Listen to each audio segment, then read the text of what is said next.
हमारा स्कूल ये एक ऐसा कैद खाना था जहाँ के नियम कायदे कानून कुछ अलग होते थे। इस जेल के कैदी डेली अपने घर से बस्ता टांग के यहाँ पे आते हैं दिहाड़ी करने। कई माँ बाप उनके बच्चों को खुद इस जेल में फेंक के जाते हैं ताकि उनका बच्चा जिंदगी में एक सक्सेसफुल दिहाड़ बन सके। दरिंदे रोक दे बच्चा। मैं अपनी दिहाड़ी करने वैन से जाता था। हमारी वैन वाले ड्राइवर का नाम था भैया जी और उसकी वैन का नाम था मैजिक, जिसका हर दूसरे दिन टायर पंचर हो जाता था। बच्चे लोग स्कूल जाके पढ़ना सीखे ना सीखे टायर पंचर बनाना जरूर सीख जाते थे। लेकिन भैया जी से मेरा अलग अटैचमेंट था। उनसे मेरे को दिल से नफरत थी। ये आदमी सुबह 5 बजे आके मेरे घर के सामने हॉर्न बजाता था। अरे भैयू, ओए भैयू, जल्दी से तैयार हो जा बेटा, 5 मिनट में निकलना है फटाफट। 9 बजे का स्कूल है यार हमारा। लेकिन ये आदमी सुबह सबसे पहले आके मेरे को लेता था। उसके बाद हम 3-4 घंटे पूरे शहर भ्रमण पे निकलते थे। शहर के पूरे आखिरी कोने से बच्चे ले लेके आता था ये आदमी। जहाँ पे वैन जा भी नहीं सकती उधर कूदा कूदा के ले जाता था ये, और फिर टायर पंचर हो जाते थे। शाम पड़े वापस से हमको घर घर छोड़ के आता था ये। जिंदगी बर्बाद कर दी थी भैया जी ने मेरी। सबसे पहले लेते थे और सबसे आखिर में छोड़ते थे। लेकिन मैं फिर भी उसी वैन में जाता था क्योंकि चमेली भी हमारी वैन में ही आती थी।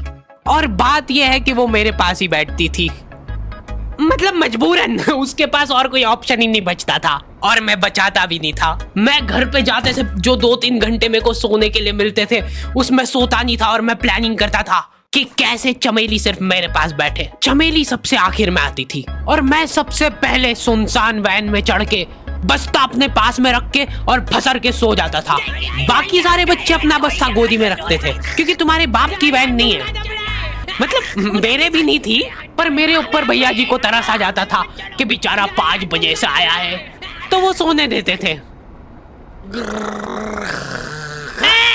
अरे कैसे चला रहा है ये गाड़ी? रुक जा, गाड़ी चलाना नहीं आती क्या? देखो, आदमी इतना तभी चिढ़ता है जब उसकी जिंदगी में कोई लड़की ना हो। नहीं है ना? नहीं, मैं समझ सकता हूँ लड़की ना होने का दुख दर्द। मैं भी किसी जमाने में लड़कियों की तलाश में गली मोहल्ले भटकता था। फिर एक दिन मेरे पास से वो निकली। जैसे ही मैंने हैपन खोल के देखा उसकी आईडी मेरे फोन पे चमक रही थी। हैपन ये एक रियल लाइफ डेटिंग ऐप है। यहाँ पे तुमको वो लोग मिलेंगे जो तुम्हारे आस पड़ोस से निकले हो कभी ना कभी। 100 किलोमीटर दूर रहने वाले लोगों से बात करके फायदा ही क्या जब तुम मिल ही ना पाओ। और अगर तुम्हारी घिनौनी शक्ल देख के यहाँ पे तुमसे कोई प्यार मोहब्बत नहीं भी करता है तो तुम फ्रेंडशिप तो कर ही सकते हो फिर भी। So go and check it out happen. Link is in the description. लेकिन मैं सोता नहीं था। मैं आंख बंद करके चमेली के घर का इंतजार करता था। तो क्योंकि चमेली आखिरी में आती थी तो वैन पूरी पैक पुक हो रखी होती थी। बच्चे बाहर उबल रहे होते थे और मैं अपना बस्ता पास में रख के एक्टिंग देखो एक्टिंग। और जैसे ही वो आती थी, हड़बड़ाना नहीं, ऐसे टाइम पे हड़बड़ाते नहीं है कि फटाफट बैग उठाया और आओ इधर बैठो जल्दी। मत करना ये हरकत, भाग जाएगी वो। ठरक नहीं झलकना चाहिए जरा सिक भी, एकदम सटल रखना है। क्या हुआ? और कहीं जगह नहीं है क्या? तेरे मुंह में मूत दूंगा मैं। अच्छा ठीक है, इधर ही बैठ जाओ। देख रहे हो एक्टिंग देखो तुम लौंडे की। ना जाने कौन सी नशीली खट्टी मीठी खुशबू लगा के आती थी चमेली। आज तक उसकी खुशबू है मेरी नाक में। मैं वो खुशबू का पूरा मजा ले ही रहा होता हूँ, इतने में एकदम भभका बास आती है जनेका से। जैसे ही मैं बाहर झांकता हूँ, मरा हुआ कुत्ता पड़ा है वहां पे। एक काली कार सूख करके निकली और मेरे बच्चे को मार दिया। कैसे करके निकली? शूक। ऐसे नहीं निकली थी, मैं यहीं पे खड़ा था, वो कार आई थी और जैसे ही वो बच्चा नीचे आया तब वो खड़ा, वो बच्चा चिल्लाया और फिर कार शूक करके भाग गई। उधर कुछ बच्चे ऑटो रिक्शा से भी आते थे स्कूल। ऐसा लगता था कि पूरे स्कूल के बच्चे इस एक ऑटो रिक्शा में ठूस ठूस के ले जाता है वो। ये ऑटो वाले और भैया जी दोस्त थे और अब ये बीच सड़क पे रेसिंग लगवा रहे हैं। इनकी गाड़ियां उबला रही है बच्चों से, फिर भी नहीं मान रहे ये लोग। जीतूंगा। स्कूल जाके वो पीछे मुलट के देख रहा है तो एक बच्चा नहीं बचा उसके ऑटो रिक्शा में। हमारे भैया जी बेचारे पीछे से उनके गिरे हुए बच्चों को उठा उठा के ला रहे थे। यही सब हरकतें करके हम लोग जैसे तैसे कैद खाना पहुंच जाते हैं। सुबह 5 बजे से निकलने के बावजूद हम लोग लेट पहुंच रहे हैं वहाँ पे पहुंच के हमने देखा कि 4 लौंडे मरे हुए पड़े हैं जिनको डॉन ने मारा है। डॉन हमारे स्कूल की इंचार्ज थी। डॉन का कद छोटा था और पेट मोटा था और आश्चर्य की बात यह है कि समय के साथ उसकी हाइट कम हो रही थी। मतलब बड़े नहीं बड़े वो चलता है एक बार को, पर इसकी कम हो रही थी। डॉन बहुत स्ट्रगल करके कार से स्कूल आती थी खड़े होके, क्योंकि बैठ जाए तो उसको सामने की सड़क नहीं दिखती थी। वो अलग बात है, खड़े होके भी पूरा नहीं दिखता था। हर रोज 2-4 कुत्ते कुचलते हुए आती थी वो। फिर मेरे को समझ आया कि रास्ते में जो कुत्ते दिखे थे वो डॉन इस कैद खाने में छत पे बैठी रहती थी स्नाइपर लेके। कोई भी कैदी कुछ गलत गतिविधि करता हुआ दिखता था तो वहीं पे, मैडम इनकी लाश का क्या करना है? अरे ये तो आपको पता ही है। कहाँ रह गए थे यार झमू दीदी? फटाफट ये खून वून साफ करो। झमू दीदी बुलेट से स्कूल आते थे और ये अफवाह फैली हुई थी पूरे स्कूल में कि उनके घर पे मर्सिडीज भी है। लेकिन झमू दीदी हम्बल रहना पसंद करते हैं। ऐसा कहा जाता था कि ये स्कूल ऑन पेपर झमू दीदी के नाम पे ही है, पर वो हम्बल रहने के लिए यहाँ पे झाड़ू पोछा लगाती है। वैसे मैडम इन्होंने करा क्या था? गैर कानूनी पेन फाइट का सट्टा खेलते थे ये लोग क्लास में। उससे मेरे को प्रॉब्लम नहीं है, मेरे को क्यों नहीं? हाँ, हमारी क्लास में पेन फाइट का सट्टा चलता था। हमारे इधर जो लौंडा पेन फाइट में जीतता था सामने वाले का पेन उसका हो जाता था। कुछ बच्चे अपना सब कुछ दांव पे लगा देते थे और कर्जे में डूब जाते थे।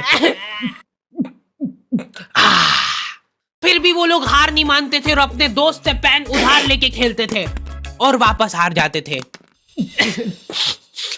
तो अब क्लास में कुछ बच्चों के पास पोटला भर के पेन पड़ा है और कुछ बच्चों के पास पेन ही नहीं है। पेन इस कैद खाने की करेंसी थी। जिसके पास जितने महंगे पेन वो उतना रईस। यहाँ पे ब्लैक में पेन इधर उधर होते थे। नॉर्मल लोगों के पास होते थे 5 रुपए वाले जीफी जेल, जो कि तुम एक पन्ने पे लिखोगे तो पीछे 10 पन्ने तक छप जाएगा। और उनसे भी गए बीते लोग होते थे जो 3 रुपए वाला यूज एंड थ्रो लेके आते थे और उससे भी उनकी अच्छी राइटिंग आ जाती थी। बहुत चिढ़ मचती थी यार मैं कौन से। और कुछ चुनिंदा रईस लोग होते थे जिनके पास होता था ट्राइमैक्स। हर बच्चे का सपना होता था कि उसके पास एक ट्राइमैक्स हो, साथ में आसपास 2-4 लड़कियां हो। मेरे को प्लीज मेरे को यहाँ पे ऑटोग्राफ दे दो। ये लो ट्राइमैक्स किंग के। ये ट्राइमैक्स क्या बात कर रही है? सही में एकदम रईस लोग ही अफोर्ड कर पाते थे ट्राइमैक्स। वो बाबड़े भी एक एक अक्षर लिख के रिफिल खोल के देखते थे। खाली हो रही है तो एक बार एक रईस बच्चे का ट्राइमैक्स चोरी हो गया। पूरे स्कूल में हाहू मच गई थी। वो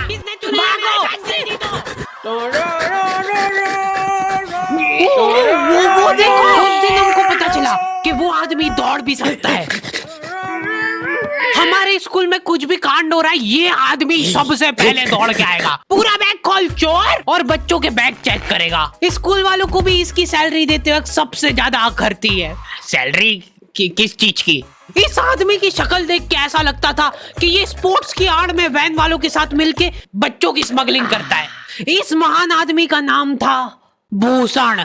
इसने अपनी जांग पे टैटू करा रखा था, भू अलग जांग पे, सड़ अलग जांग पे। सर कल से खो खो खेलने के लिए कितनी बजे आना है? वो तो बैग चेक करा पहले तू। इन्होंने पूरे कैद खाने के कैदियों को लाइन से खड़ा कर दिया है। पेन हमारी क्लास के बच्चे का गुमा है और पूरे स्कूल में ढूंढ रहे हैं लोग।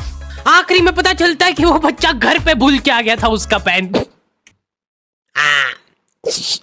सॉरी बेटा, एक फेट में मुंह देगा।